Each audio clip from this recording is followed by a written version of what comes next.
Introduce our City of Charlotte Poet Laureate Jay Ward, who's joined us, and you'll hear from him towards the end of our session. But Jay, you want to say hello to everyone? Hi, everybody. I'm also incredibly excited to participate in this program in some small way, and really happy to be here with you virtually this afternoon. Wonderful. Thanks, Jay. So again, my name is Tracy Russ, for those of you just joining with the Foundation for the Carolinas. And today's session is an information session on Beyond Open, Diverse Small Business Grant Program.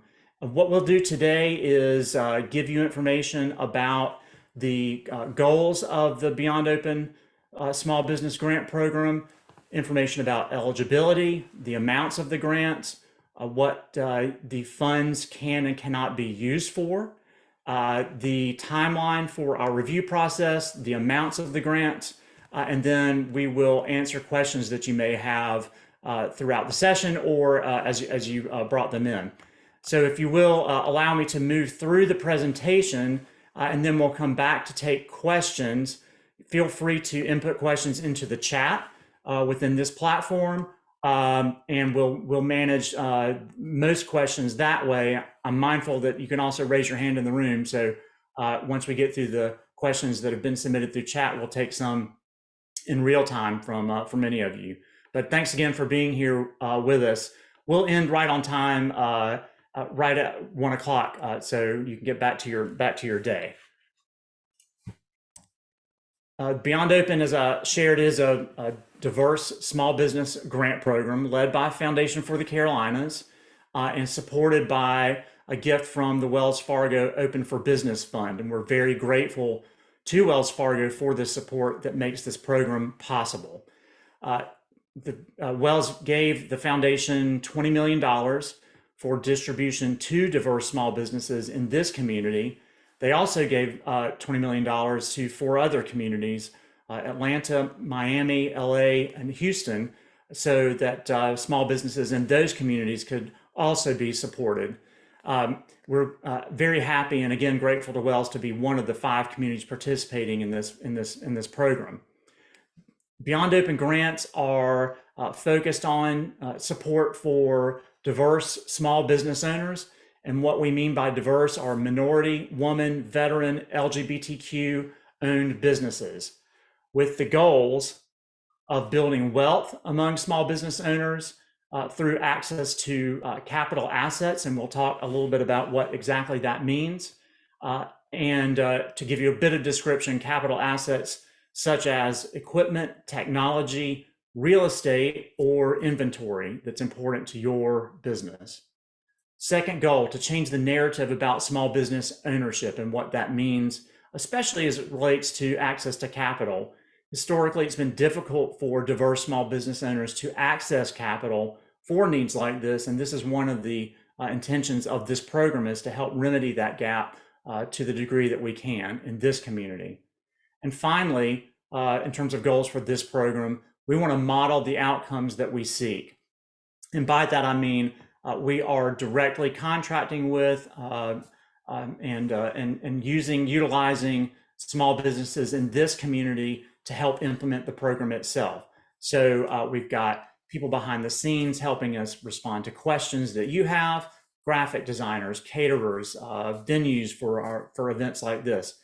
So we want to make sure that we're doing a good job of investing in small business owners in this community as we move through the program. Eligibility for Beyond Open diverse small business grants include the following 4 characteristics. One, as I mentioned, that you are a diverse small business owner, meaning minority, woman-owned, veteran, LGBTQ small business owner. Second, that you are located within Mecklenburg County. So if you're just outside in Cabarrus County or Union County, and even if you do business inside Mecklenburg County primarily, your business must be located inside Mecklenburg County to be eligible for a Beyond Open grant. We do have priority given to businesses that are located within one of the 6 corridors that the City of Charlotte has identified for supplemental or focused investments in terms of economic development. Those 6 corridors are on the website. I'm going to show you a quick graphic in just 1 second. But if you don't know what those corridors of opportunity are, you can get information about them at beyondopenclt.com, which is our program website. If your business is not located within one of the corridors, we still encourage you to apply if your small business is located in Mecklenburg County. We will be making grants to small businesses throughout the county. We have a priority for the ones that are located in the corridors, but we still encourage you to apply if you're not located exactly inside those corridors. And finally, last eligibility characteristic is that you have 499 employees in your small business or fewer. And for to some thinking that is actually much larger business than many of us have. But this is the standard that the SBA uses to describe what small business means. So it's the one that we're using for this program. These are the 6 corridors in our community. You'll note that they are clustered within the core of Mecklenburg County. But again, if your business is located inside Mecklenburg County, we encourage you to apply for a Beyond Open grant. The grants range in terms of amounts from $5,000 up to $250,000 for a range of needs to meet capital asset needs that your business has. And what do we mean by capital assets? There are examples of the kinds of things that can be funded and supported by a Beyond Open grant across those 3 ranges. And we've separated them out into these buckets so that we can better manage your requests coming in. But what we recommend that you focus on is what your business needs. Don't worry about the category first, but think about what your business really needs and how much that would cost as you're thinking about applying. But examples of things in the smallest level, from the $5,000 to $20,000 level, would be computers, printers, other small office equipment, furnishings, perhaps display or showroom equipment, hand tools, small appliances, or minor store or space improvements. From the $20,000 to $100,000 category, large inventory purchases, enabling you to move into a space, a brick and mortar store perhaps for the first time. And we can support both leasing options and purchase options with a Beyond Open grant. On the leasing, what we will support specifically are deposits and first 2 months of rent for Beyond Open grant support. And on the purchase, you'd want to have a good idea of the specific building or space that you want to acquire for purchase, so that you can give us an amount that's in the works. So if you are thinking about applying right now for real estate for round 1, and you have a specific space picked out and you know how much those costs are going to be, we would encourage you to go ahead and apply for round 1. If you're not quite sure what space you're after or would like to be in, we recommend that you probably hold off until round 2, because we will be asking for that specificity when you fill out your application. And then finally, the largest size grants, the Make Bold Moves grants, purchase of a warehouse, other property, or substantial leasehold improvements. And by that we mean improvements to a space that you are leasing from someone. Vehicles, major equipment, leading edge technology, a shift to renewable energy sources for your business, but other investments that might require large capital investments from you that ordinarily would require you to go into debt to fund can be supported by Beyond Open small business grants. The grants, as I've shared, can be used for capital assets, equipment, technology, inventory, real estate, cannot be used for operating costs. And these include payroll, utilities, advertising, marketing, consulting, or debt repayment. I want to underscore that one of the features of this program that is attractive to many people who've been applying is that these are grants. They do not need to be repaid. Some of the communities that are participating in this program nationwide do offer loan options we chose to go with grants exclusively because we felt like that would be a more accessible program for most small business owners in our community. So again, these are grants to you, your business, that do not need to be repaid. Many of the questions that we're receiving are around what do I need in terms of documentation, financial information, etc., to apply. And so on our website at beyondopenclt.com, you will find this chart and some additional information. But basically, the idea is that the more you ask for, more you request in terms of a grant, the more we will ask for in terms of information, especially financial background information. But I do want to highlight an important aspect of this, and that is that if you're applying for a grant of between $5,000 and $20,000, the only information that is required of you to share with us are 2 letters of reference. Now, of course, this is in addition to your application information, who you are, address of the business, those kinds of things. But no financial documents are required. No filing with the Secretary of State is required. If you have that information, of course, please do share it with us, but you're not required to have anything else other than those 2 letters of recommendation to apply for a Beyond Open grant of between $5,000 and $20,000. There is guidance on the website around what those letters of reference should include. There's not a template.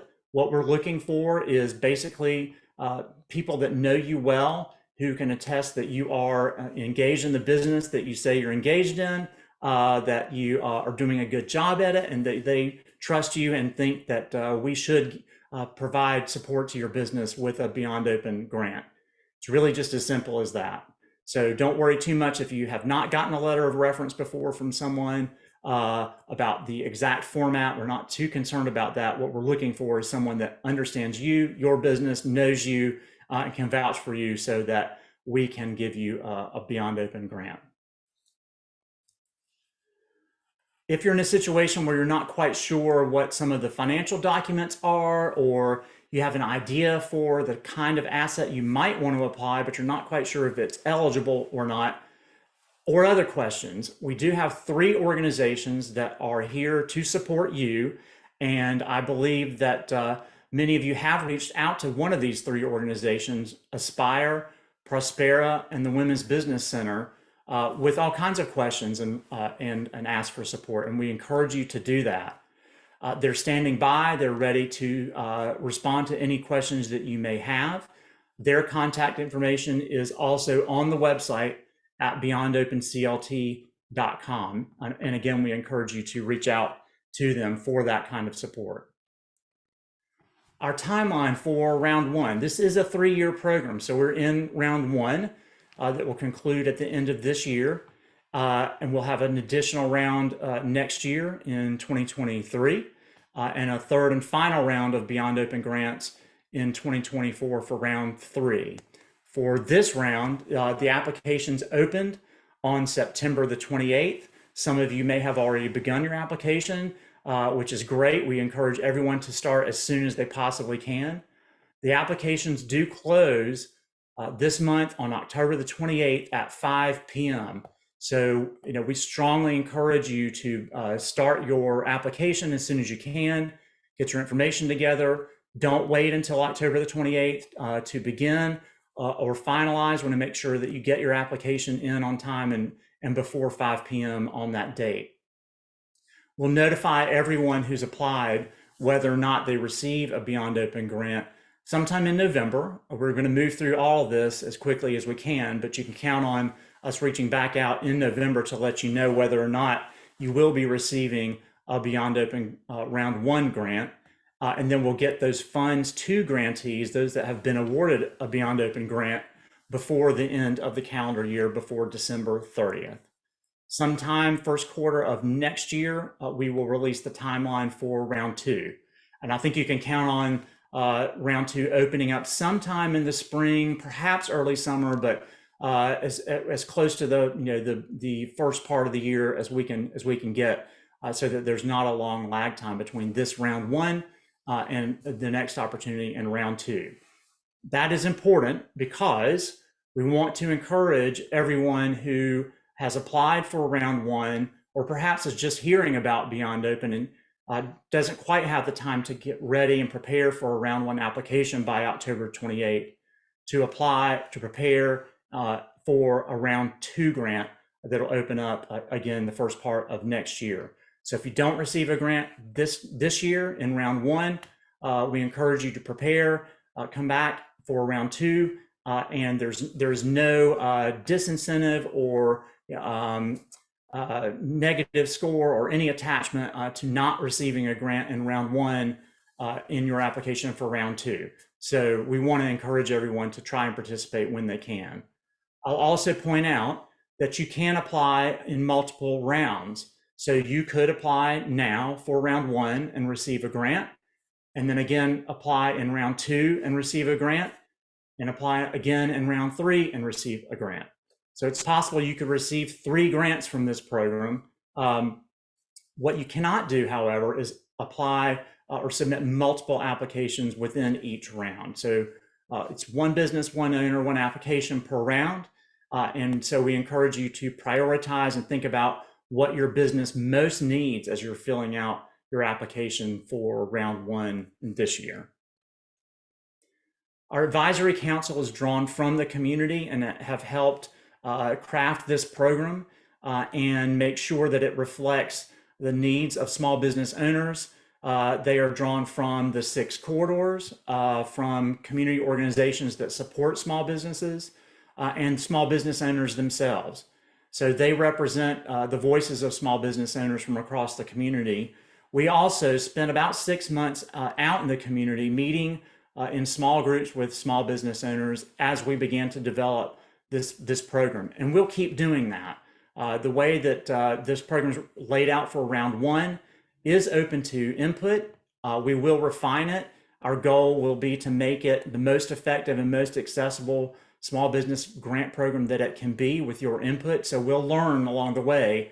So expect that, between round one and round two, that we will listen to your input and questions, and we'll further refine the program with your voices and assistance, and also the leadership of our advisory council drawn from the community. One thing we want to make sure of as we've rolled this program out, and as a very, very high priority, is that small business owners who could benefit from this program know about it, and that they find it accessible and easy to apply for a Beyond Open grant. So we've launched a very substantial outreach and awareness program, basically to meet people where they are. So direct mail, door-to-door canvassing, community events like this one, both in person and virtual, our website, advertising, articles in local media, and of course, social media.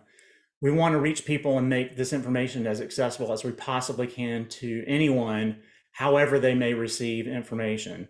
And we know small business owners are very, very busy.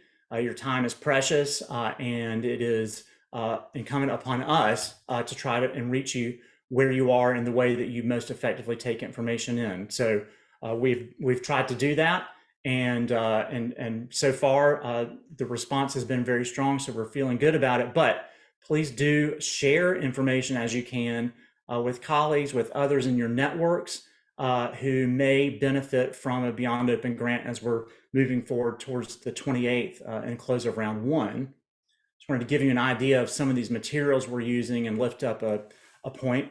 And these are examples from our website, but this information is available again at beyondopenclt.com in English, Spanish, and in Vietnamese. We will be adding additional languages as we move through later rounds in the program. All of this information is available right now in those 3 languages. A number of events, and perhaps some of you have attended either one of the in-person or virtual events so far. And as I said, we're recording the virtual events so that they're available for viewing anytime. Flyers, again, in multiple languages. Posters, banners to help us get the word out. Direct mail and reaching out to businesses door to door that are in the corridors. And finally, social media is a way to get out. But all those details aside, the intent of this is to help make sure that if a small business owner in our community does not apply, it's not because they didn't know about it. It's because they chose not to apply, and perhaps they will apply in a round two, but it wasn't for lack of awareness. So I'm happy now to take questions, and I see one that's in the chat that I can take right off the top, and perhaps there are others that you may have. There is an FAQ also on the website, so I'd encourage you to take a look at that information as well.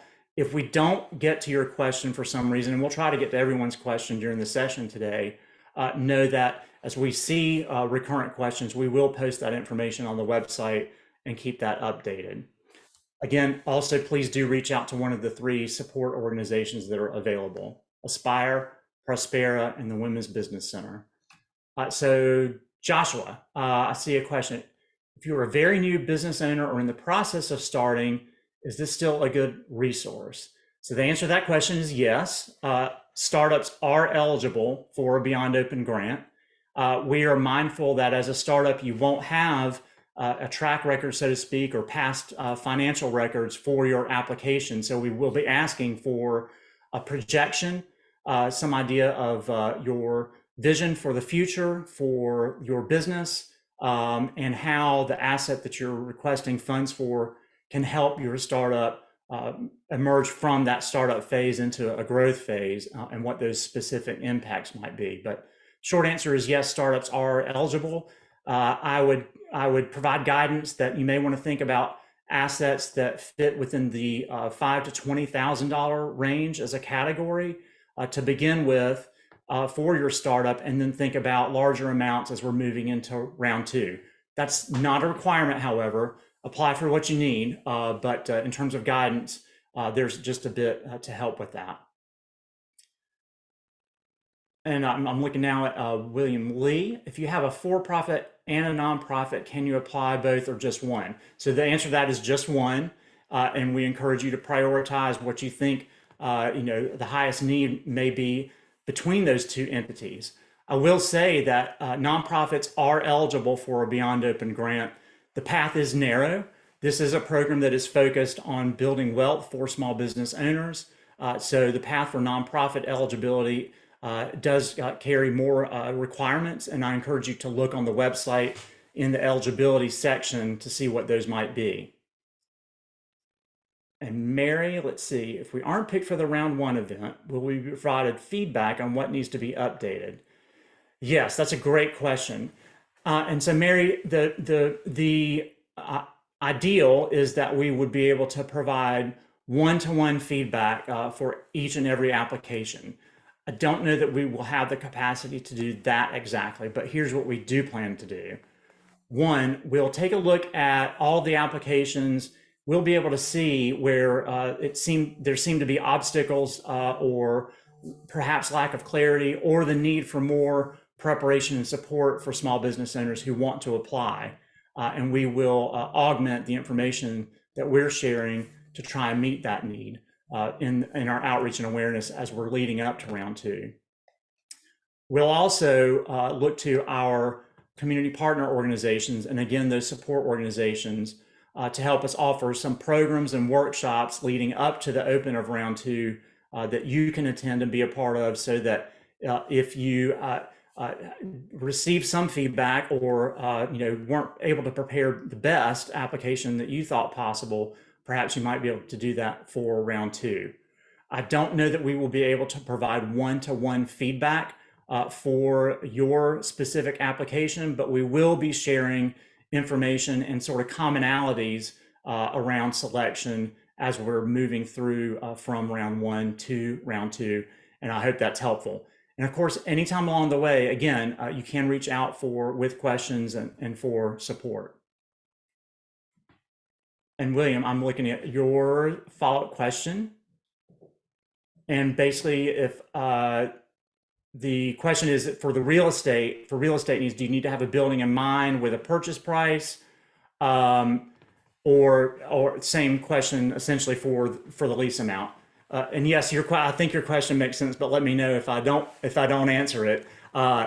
Yes, you do need to have a good idea of either the building or the space that you wish to acquire or be in, and what those related costs are specific to that space or that building, so that we can best review your application. And that may mean, for round one, that you're not able to get that information or gather that information. But it could also mean you've been looking at a location for quite a while. You know exactly how much it costs and how much you want to ask for. And in that case, yes, we would want to take a look at it. What won't happen is support for a grant where you're asking for a general amount, and then you'll go and find the location. You need to have that location in mind specifically, or at least an option or two with specific costs attached to either of them, for us to be able to review and give you the best response on it. And I hope that's helpful. I have a question. Hi, Gail. Hi. So I was curious to know if your business or your business idea would be like a mobile one. How do you, I guess I don't know what you're supposed to do at that point. So like if you're not necessarily restricting your business to one county, or right, like could you still apply for this? Like I know where I live. Yeah. Like I live right across the border in Union County, but I'm just like, well, if it's a mobile business, then I don't know how that would be viewed.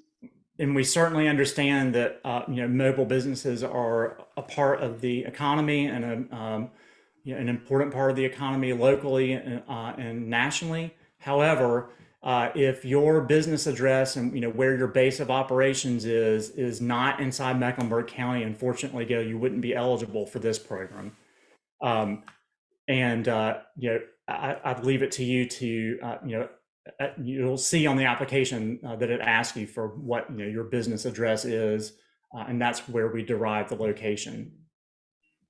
So if you don't have like your business yet, then you can't apply for a grant then, because you technically won't have an address. And that you would need an address, a location in Mecklenburg County, even if you're a startup, for us to base, some kind of, for you to even input an address for the program for an application. So if you haven't started your business yet, and you want to be located in Mecklenburg County, you'd need to find a base of operations, a location inside Mecklenburg County to be eligible for this particular program. Okay. And then I have another question, if that's sure. So I also wanted to know, like, how, like, do you guys like follow up on your grant disbursements, like with the recipients, or yes, basically like if you get a grant and you laid out your expenses, do you then go back and say, hey, did you buy those things, or did you expense those items? That's a great question, Gail. Thank you. And the short answer is yes, we do. We will be returning to grantees, and we'll make this clear as we're moving through the application process, and as a part of your acceptance of a grant, that we will be coming back and asking for information. Basically, that is, did you acquire the asset that you requested the funds for, and then did it have the impacts for your business that you wanted it to or wished it to. In addition to that, we'll be asking for storytelling to capture your perspective on how this grant enabled your business to grow, to prosper. And that could be video, could be podcast, don't quite know yet, but that would be a part of it too. But the short answer to your question is yes, we will be following up with basic, requests for basic information. I don't want anyone to think that we're going to be asking for a complete audit or all of your financials, or a super deep dive into your reporting and accountabilities. But we want to know if you did get the asset, that that you used the grant for the purposes that you described, and then what the impacts have been for your business. Gotcha. Thank you. And then my final question. I'm sorry, guys. I don't mean to. That's why we're here. So with the grant itself, I know sometimes for small business grants, like when recipients get the grant, it's considered income. and therefore it becomes like taxable or something like that. Is that the case with these Beyond Open grants? Yeah, we would encourage you to consult with your tax advisor, or whomever you use for tax services, on that specific question, Gail. Um, it is a grant of funds into your business, and I think you can assume that there is some tax consideration for it. But I'm not a tax expert, nor are we on the team, so I would encourage you to speak to your tax expert on that. Okay, thank you. Of course, thank you. Thanks for being here. No problem. Good afternoon. I have a question as well, if that's okay. Sure. Yeah. So my first question is, for instance, this is just an example. Let's say your P&L for 2021 is around 30,000, but you want to apply for the Make Bold Moves. Would that be a good judgment call, or does that mean we need to apply for the first one or the middle one? So, William, I'll provide a quick answer, and then John, if you don't mind queuing up behind me if you have any additional insight. I think it's reasonable to expect that we'd be looking for your business to be able to manage the size of the grant or the funds that you'll be asking for. And I'm not going to say it's tough to tell on specific numbers as you've looked it up. Generally, we're going to be looking for viability, meaning is the business healthy, and that doesn't mean that it's a runaway success or that you've become a millionaire overnight yet, or that your business has to be a superstar. But is it viable?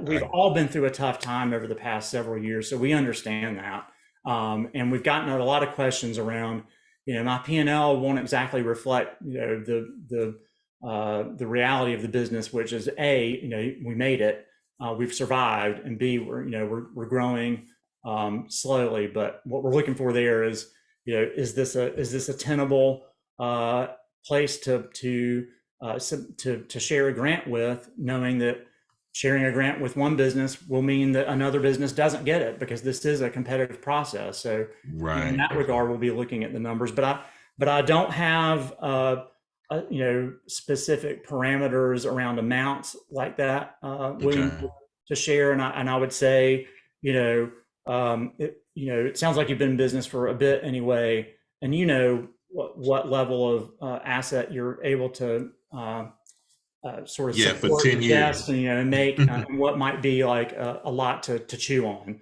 So I'll leave it at that. And John, if you have anything else to add. And John is one of our review team members, and much more versed in this than I am, actually.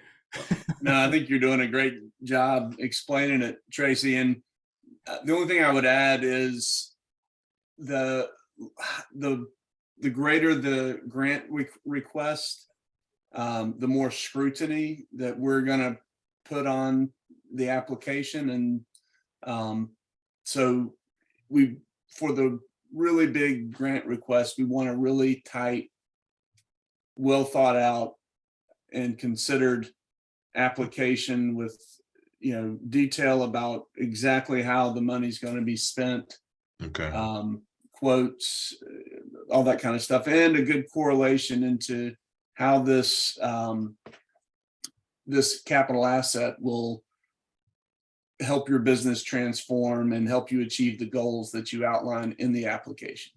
Okay, perfect. That's a great answer. Thank you.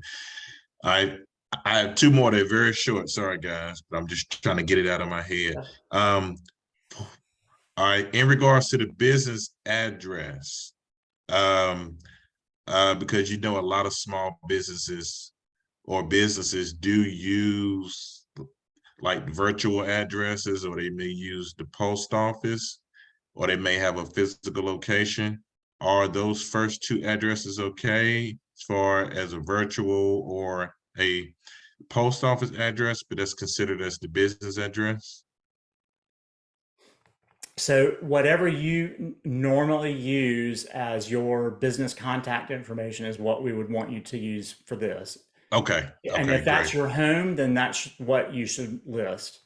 Okay, And as you apply for larger grant amounts, one of the things we'll be looking at, across documents is, do we have address matches? Are they different? And if they're different, why is that? okay, yeah, So, yeah, I'd that would be say statement of address. Okay, that's right. That's I right. got you. Okay, good. Thank you for that.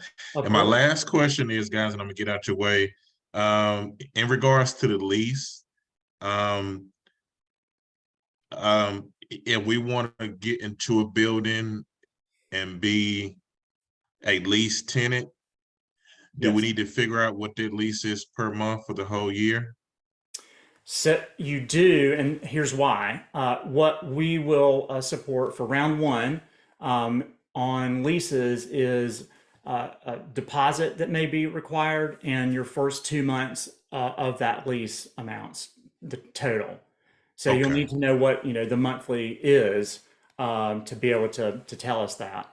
okay, The longer it goes on, the more it starts to look like an operational expense, which we can't fund. So that's what okay, the cutoff is. What we're trying to do is enable you to make that jump into that space without going into debt. okay, okay. And that's for 1 year, is that correct? The first 2 months. Okay, okay, first 2 months, okay. Yeah. Oh, no, I'm saying, does the grant support the lease for the whole year? Right. No, it does not. It would support your deposit and the first 2 months. Okay, now I'm clear. Got it? Yeah. Okay, all right, thank you so much. Of course. Thank you. And I'm going to jump and take a question from Jamie on, let's see, if your startup is needing large funding to build out leading tech like an app to launch the business, does that still fall under bold moves, or do we need to go and apply for another category? So here's what I'd say about that question and any others that you might have around categories.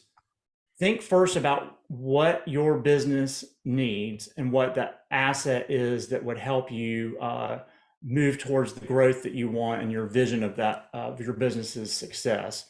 Don't worry about the category necessarily first, but think about the asset first, and get a clear idea of what the cost for that asset would be, and whatever that cost is will tell you what the amount of the grant is that you'd be asking, and that's how you would get the category. But I don't want you to try to necessarily shoehorn in or modify what you need to fit into any of these particular categories for a couple of reasons. One is, you want to make sure you're not under asking, meaning, you don't want to underrepresent what your needs are to achieve the kind of growth that you want.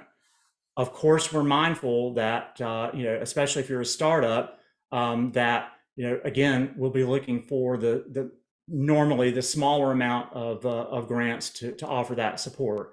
Does that mean we won't give larger grants out to startups? No, it does not mean that. But you would want to make a very, very clear connection between what your business is or what you see it being if you're a startup, where you want to go with it, and that vision for the future, what the asset is that will help you achieve that growth or that vision, and how much it costs. The simpler the through line and the connection that you can make for us to see, the better. It doesn't matter what the category is. Focus on the asset and what you need in your application. And Jamie, you'll have to let me know, I guess, by chat if that answers your question or not, but I hope that's helpful. And let's see. I know, Ishmael, you've dropped a question here into the chat. Somebody named Abby has their hand raised. Oh, hi, Abby. Yeah, sorry, I wasn't sure if we were supposed to be raising hands. So far it's working for people to chime in. As long as that keeps Okay, working, I I'm wasn't good with sure. it too. I just have a quick question. With the the partners, the community partners that are working with you guys. So will like those groups, because I'm familiar with the Aspire group, will they be providing like the same overviews that you guys are providing today to just make sure we have a thorough understanding?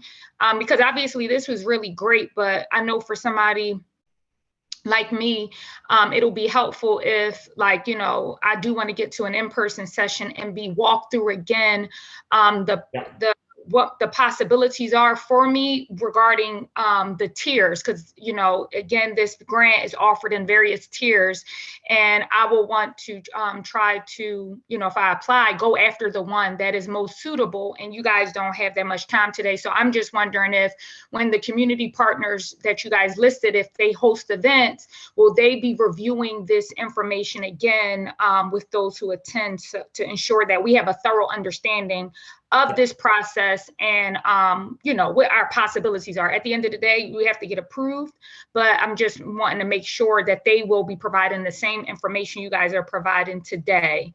Sure. It's a great question, Abby. So those organizations are and have been offering sessions like this one to share this information. It is not what they are doing routinely with, you know, every person that reaches out to them, and the assumption is that you know, before you reach out to one of those organizations, that you will have been interested in the information that's on the website, perhaps attended one of these sessions like the one we're having today, watched one of the sessions that has been recorded and is available on the website, downloaded information from the website as, you know, collateral materials, and reviewed each page of the information that's on the website, because that's all there to help inform small business owners about, you know, how the program works, what the eligibility are, and what we can fund, what we can't, and what the timeline is.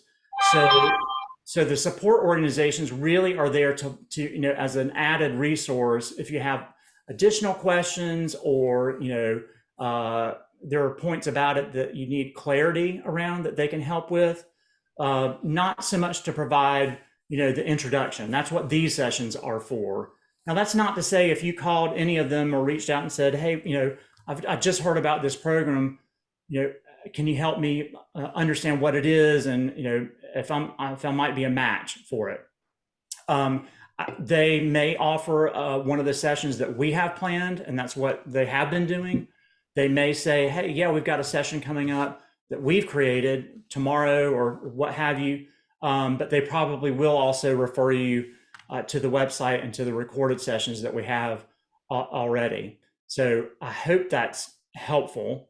But I would say, you know, for everyone, you know, take advantage of the information that's available to you 24/7 on the website, and from these recorded sessions, and from the materials that are out there, and then use those support organizations to help clarify, take next steps. Okay, and just another thing with the 3 different tiers, I'm assuming because I was working, I'm sorry, I was packing my orders while I'm done. So is it the same application process? But I'm assuming because of the amounts, that there might be, depending on the one you're applying for, there might be some additional information you guys are asking for qualifications, correct? But it's the same base application, but depending on the amount you are seeking, you'll be asked for some additional stuff.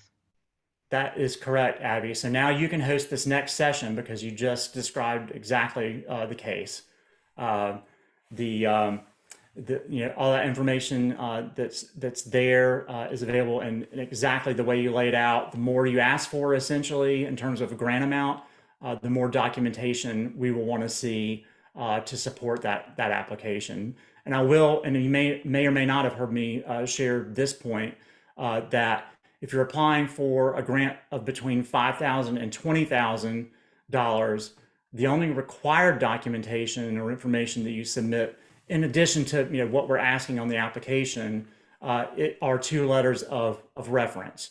So You don't need tax returns. You don't need profit and loss statements. You don't need cash flow. If you have those kinds of things, of course, it'd be great for you to share them because it helps us understand your business better. But you don't have to have them at that level.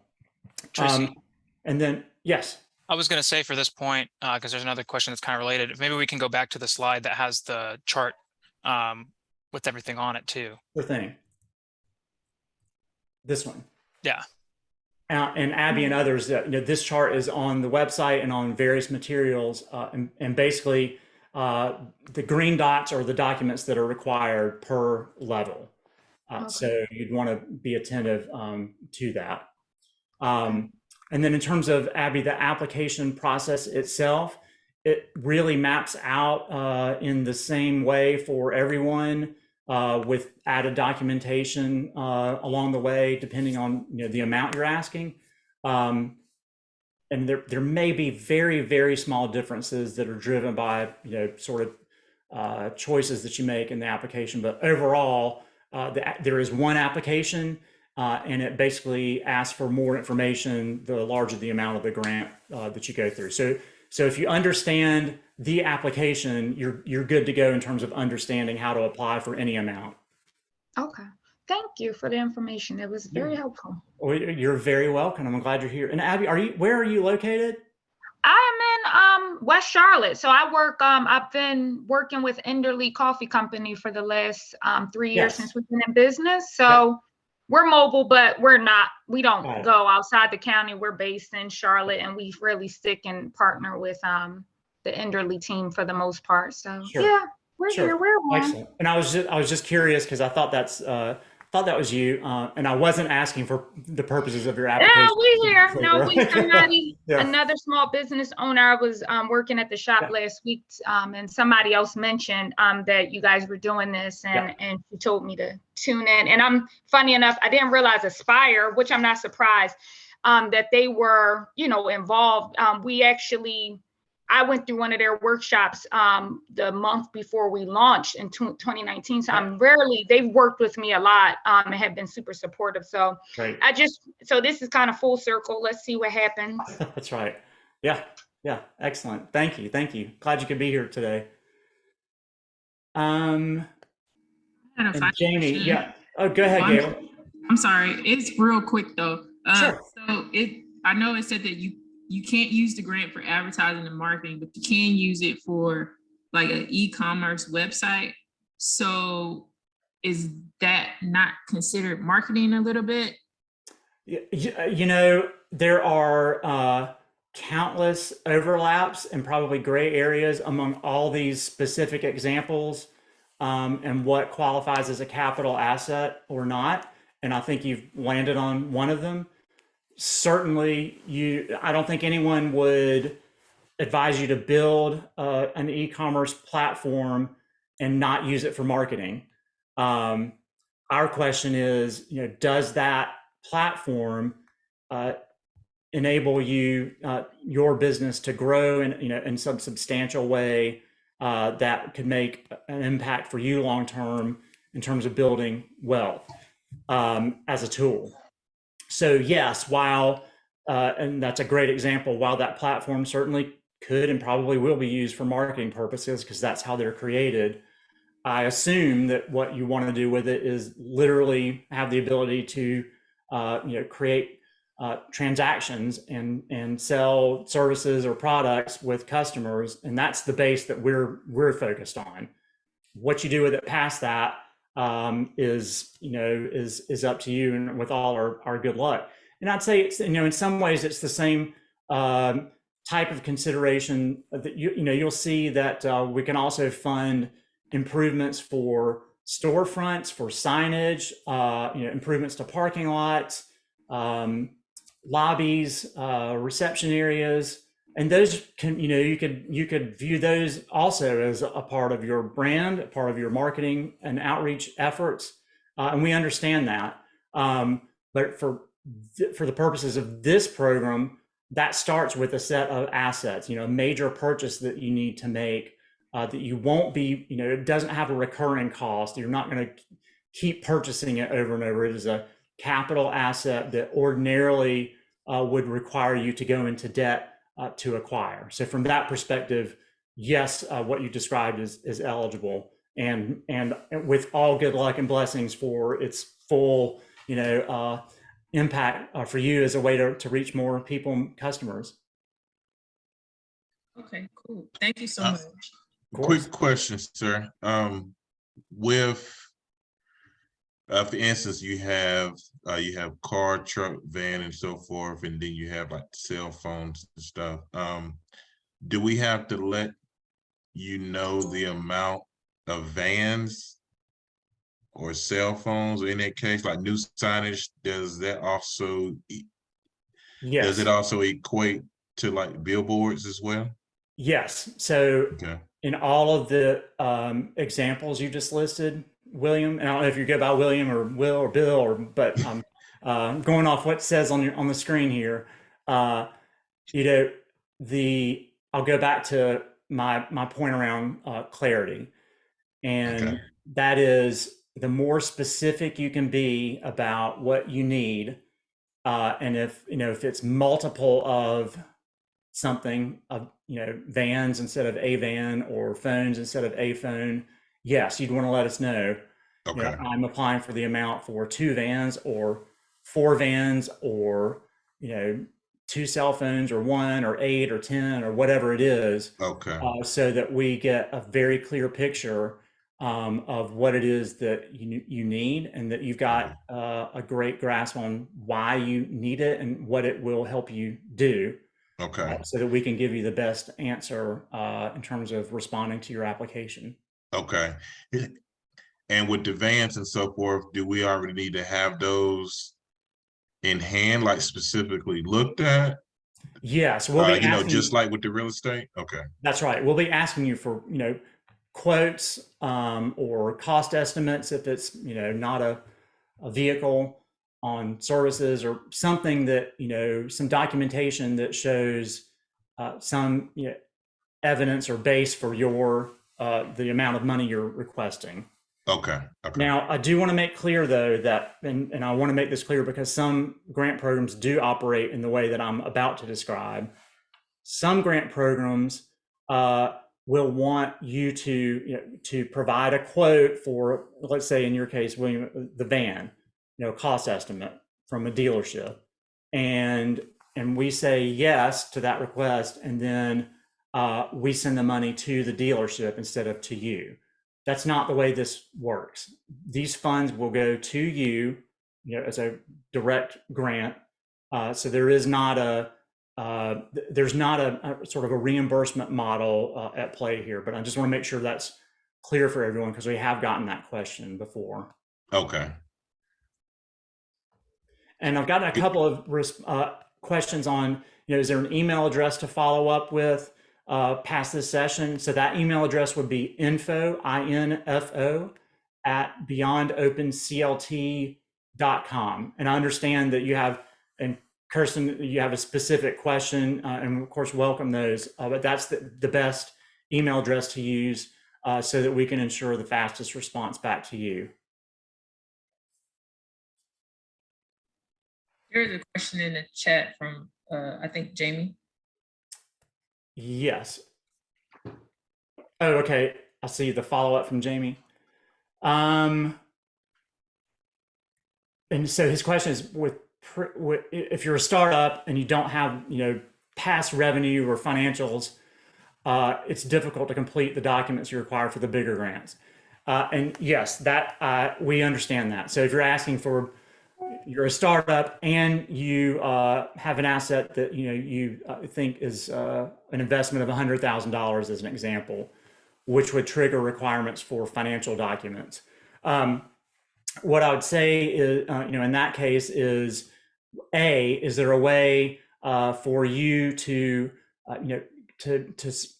gain, if it's multiple assets, one of them or some smaller amount that does fit within the 5 to 20 range, and if not, if you can make the case again with clarity that this is the asset, here's my business, it's a startup, here's what we want to do, here's the asset, here's what I want to do, in terms of future growth.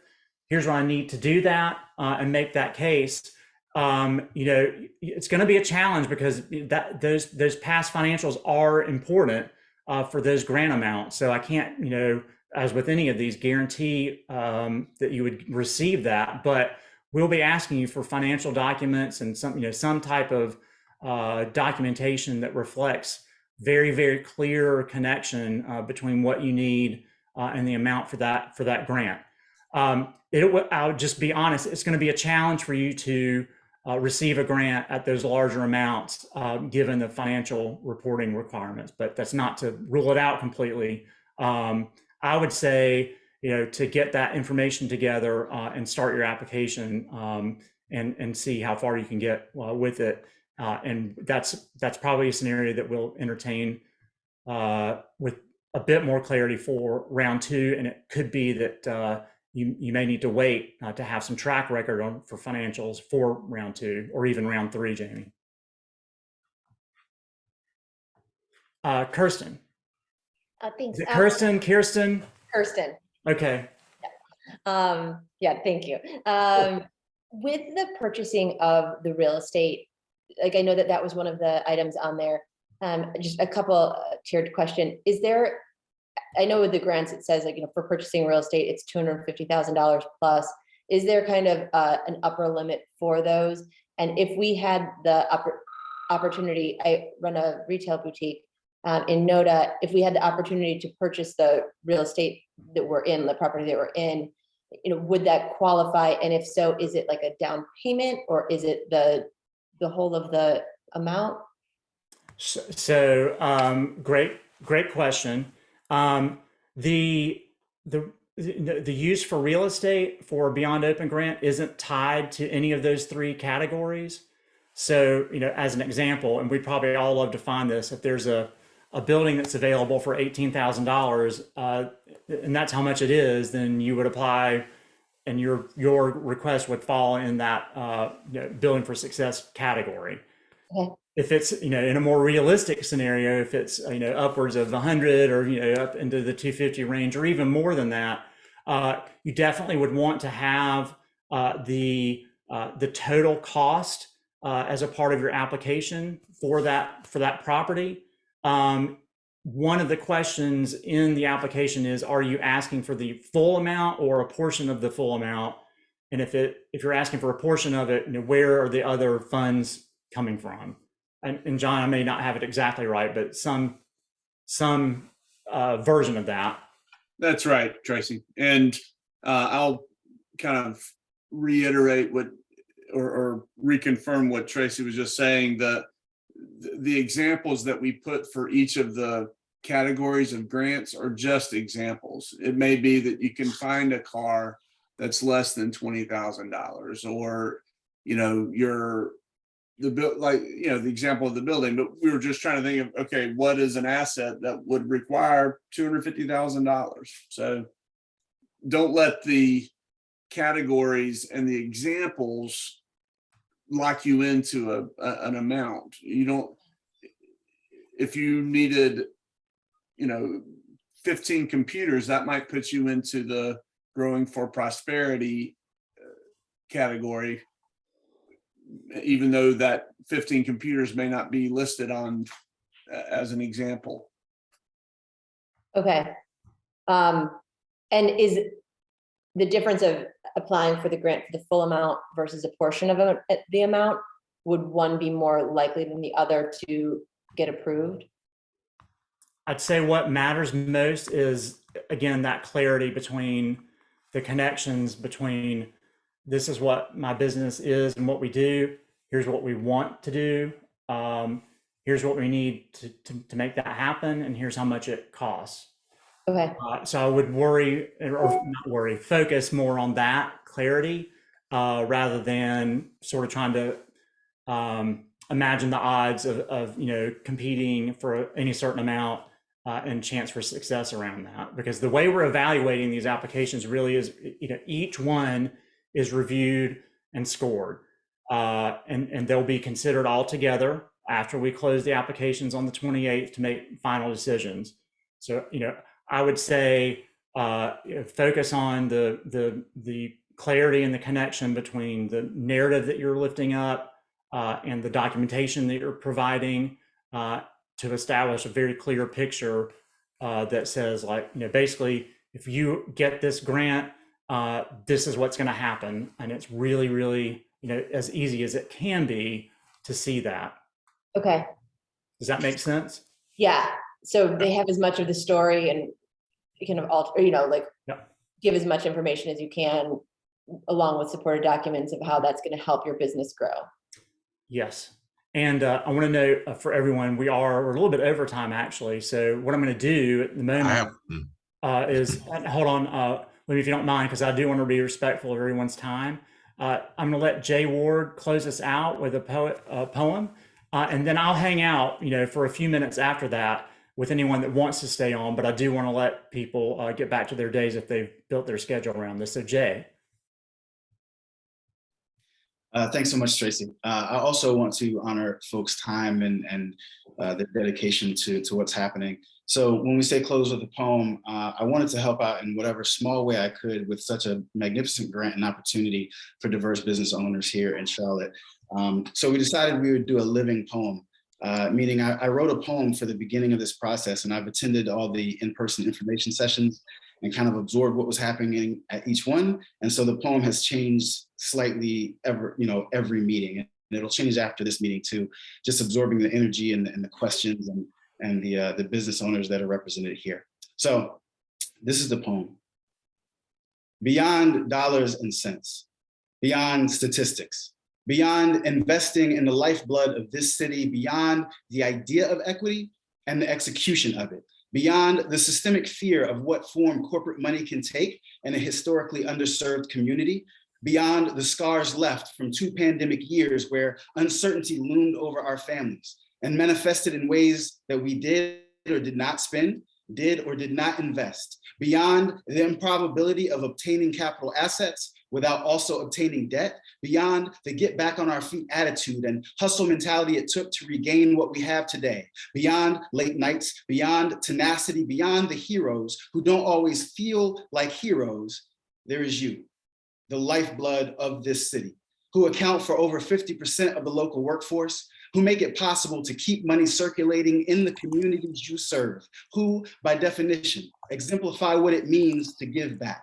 You, who know sustainability is the ultimate service to our neighbors. You, the writer, the mechanic, the counseling practice, the realtor, the soul food truck, the photographer, the mobile bookstore, the restaurant, the boutique store, the nonprofit. You, the family owned and operated. You, the small biz with big heart who's about to blow up. All you need is one spark. You, the hero of this story.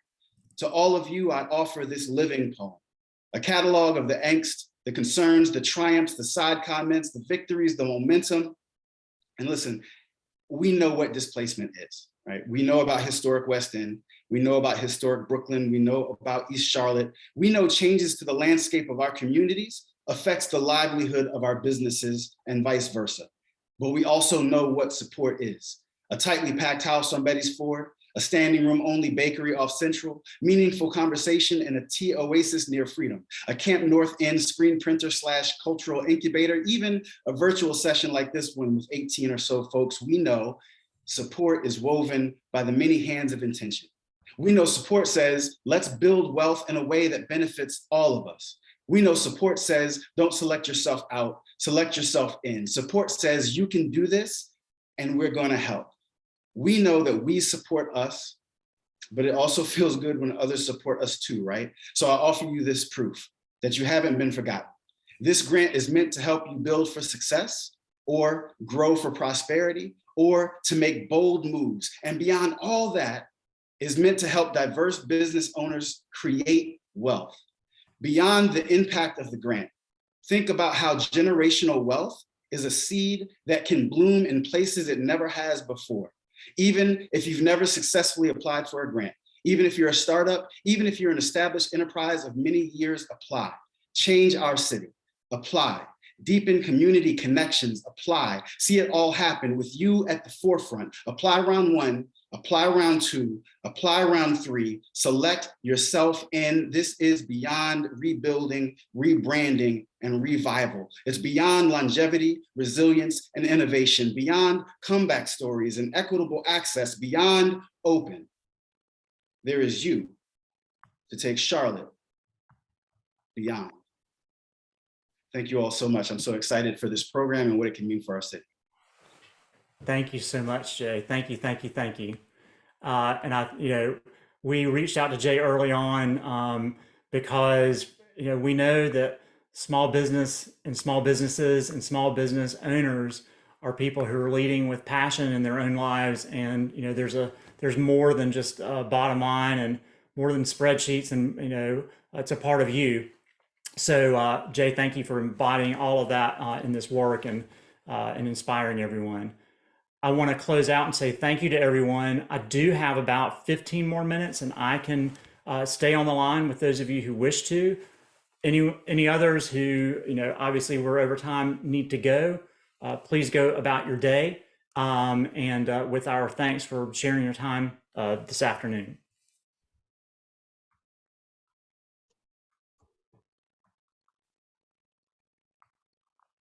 And Jamie, I'm going to jump in here real quick since you're still on. I want to go back to your question, and perhaps this will help. If the asset that, if one of the assets that you need, and I understand that it's probably critical to your growth in the startup, if it is for a large amount that requires more financial documentation than you're able to provide in this moment. If there are other things related to the startup of your business that we can fund within a smaller amount, you might think about applying for those for round 1, which again, closes out in 15 days, and you'll have those funds before the end of the year. And think about applying again in round 2 for that larger asset that assumingly require larger funds. It's just one way to think about it. And I'd hate for you not to move forward or receive a grant of any amount when perhaps there's something within your business plan that we can fund that's more immediate and does not require the documentation that the larger amounts do. So I just wanted to come back to you and offer at least some additional thoughts. No, I definitely appreciate it. I think that really helps with my question. It's just that, app development is very expensive. So when you're looking at trying to develop any kind of platform, you kind of, trying to figure out how do you pay for it. And it is, ranging from 50 to 100 to 200,000, depending on, the leading technology or getting the right kind of engineers to build it out. So before, if I'm pre-revenue, just trying to figure out how do I get those documentations correct and looked at in the right way that I'm looked at just no differently than anybody else is trying to apply. Got it. Understood. Thank you. Other questions? I'm here. Yes, this is my last question. I promise I'm jumping off. That's okay. I don't know if I believe that, William, but we'll see. And it's okay if it isn't your last question. But I want to say first, thank you so much for this information. It's been greatly appreciated. What if the real estate is outside of Charlotte that you can best find? Does that still apply, or does it have to be in Charlotte for the grant purposes? So a part of the answer depends on, does that mean is it an additional location, or are you moving your business to that location outside of Mecklenburg County? In which case, that would not be an eligible support. Okay. So, I would say this too, even if somehow you worked out, that technically you're eligible, if we saw that basically the asset was going to be outside of Mecklenburg County, that your application probably would not be as strong in a competitive environment as some others where we're it's certain that the assets and the location are inside Mecklenburg County and going to stay there. Okay, Does okay. that make sense? Yes, sir, that does make sense. Thank you so much. Of course. I have another question, sir. Okay. So I'm located in in Mecklenburg County, but Mhm. not within one of the areas. Uh-huh. But my business is to help the areas my business is to help those particular areas. How does that work? So if your business is inside Mecklenburg County, you are eligible to apply. And while we do have priority focus on businesses that are inside the corridors, I would encourage you to apply because you meet the eligibility requirement for location inside Mecklenburg. And I would also describe, your business and how it does, base its operations or much of its operations in terms of business inside the corridors or attached to or relevant to the corridors, Right. so that we have that understanding.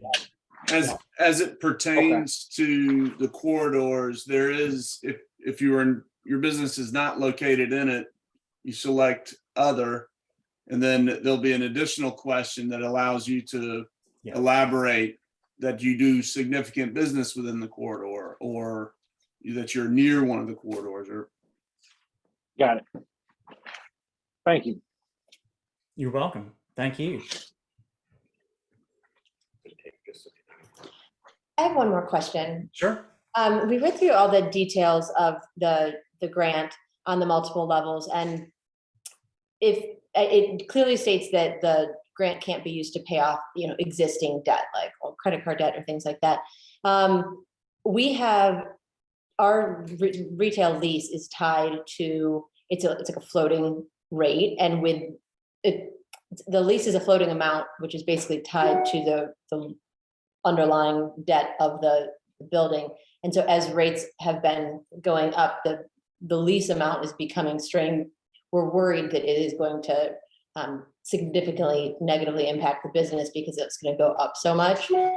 So if we had the opportunity to, buy the building and get out of the lease, would that be considered?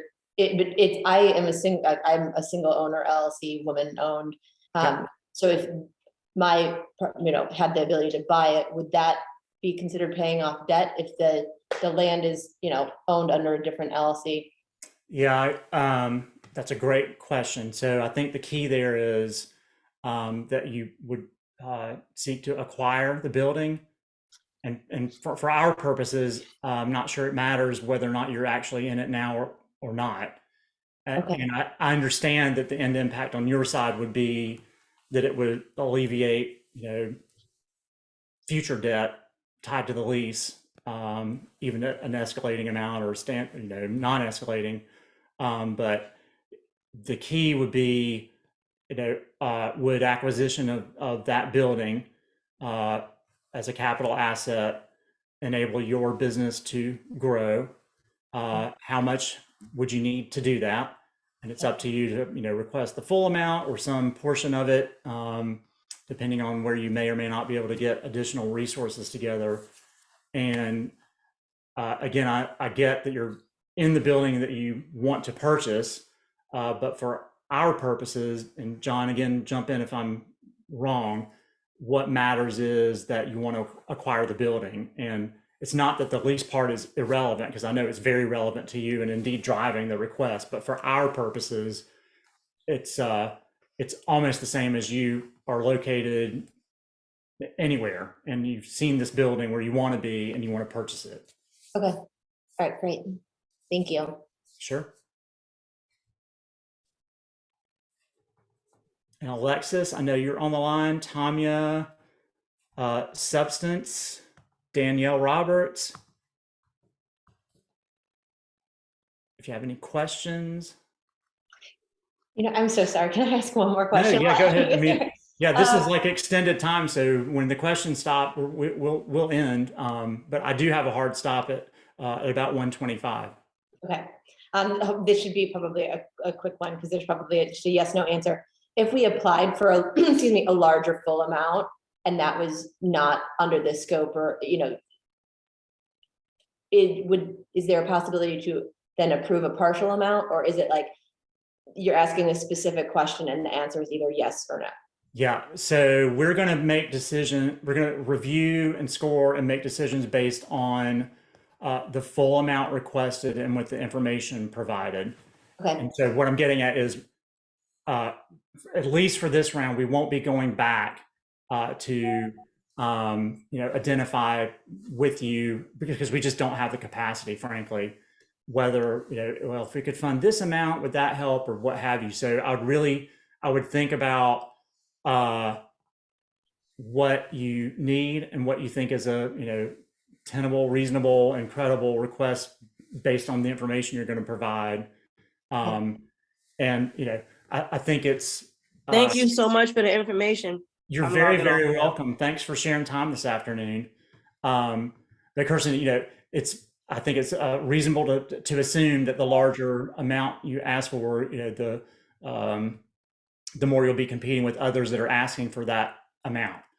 Right. I don't want to discourage you from asking for what you need, however. So, Right. I can't provide specific guidance on, well, don't ask for more than this amount or that amount. But in terms of relative guidelines, I really would focus on establishing the through line with clarity among the what you do, what you want to do, what you need to do that, and how much it costs, and keep it very, very focused. Okay, great, perfect.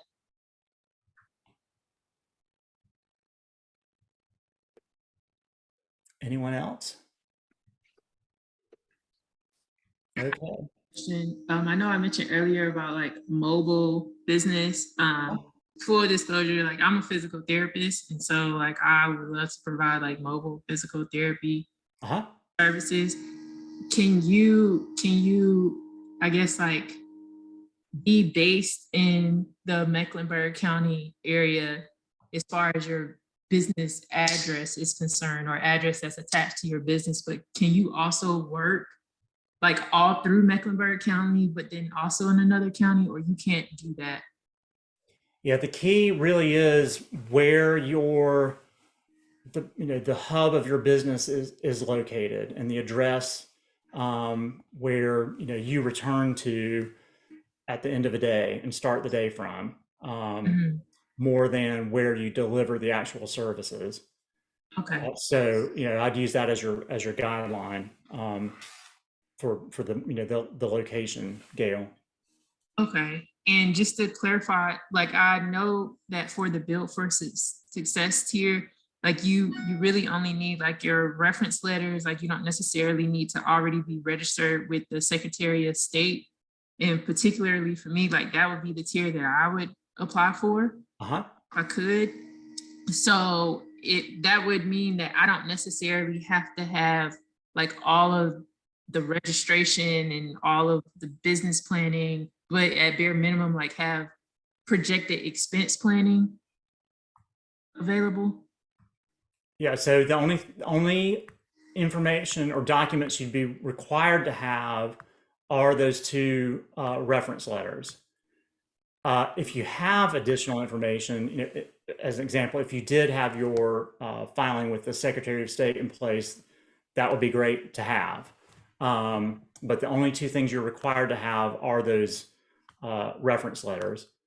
I don't know if you've started the application yet or not, Gail, but there are pre-screening questions around eligibility. And one of them is, are you located in Mecklenburg County or not? So while we don't require documentation necessarily to back that up, you are saying that you are or not, or that you fit one of the eligibility requirements around the small business owner demographics, or that you have 499 or fewer employees. So in that way, there are other requests for information embedded, but the only documents that you're required to have are those two reference letters. Oh, I definitely wouldn't try to like. Oh, I know. Yeah. But like I used to live in Mecklenburg County, and I'm literally, I think, like less than a mile from the border from Yeah.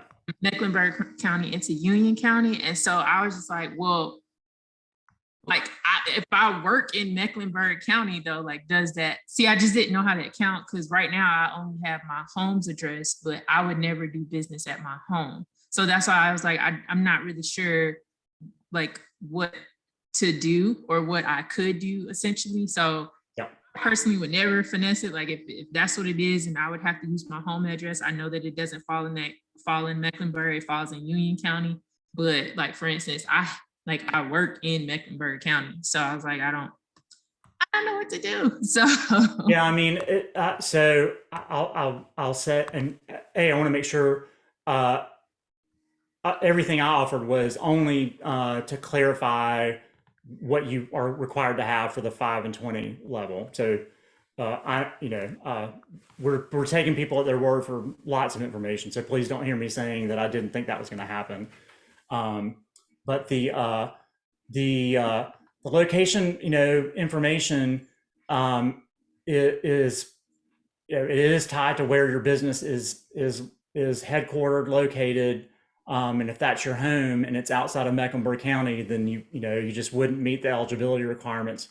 right. It has not much to do with where the actual work is performed. Gotcha. It's where your business is located. And I get the feeling around I'm just over the border. We've gotten a lot of inquiries with a very, very close scenario to exactly what you're talking about. But if, and I'm not saying this wouldn't happen for another program, but it's not the case for this one.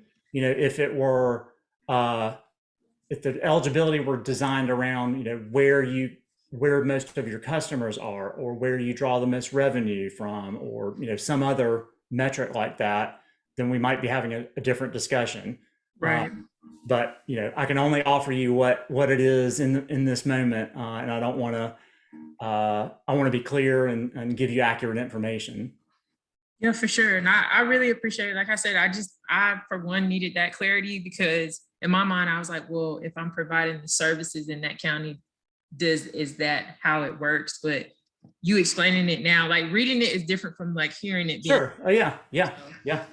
Thank you. Yeah, and that's why we want to have these sessions, because you're right. I mean, it's always great to have someone hear your question and respond to your question in a conversation in a way that a forum and a website can't do. So I'm glad you're able to join us today. Absolutely. Thank you. Thank you. And everybody, I do have to sign off. Thank you everyone for your time today, and good luck. We look forward to seeing your applications. Remember, they do close for this round on October 28th at 5 p.m. And we do have round 2 coming up next year. So thanks so much, and please do stay connected. Thanks, Tracy.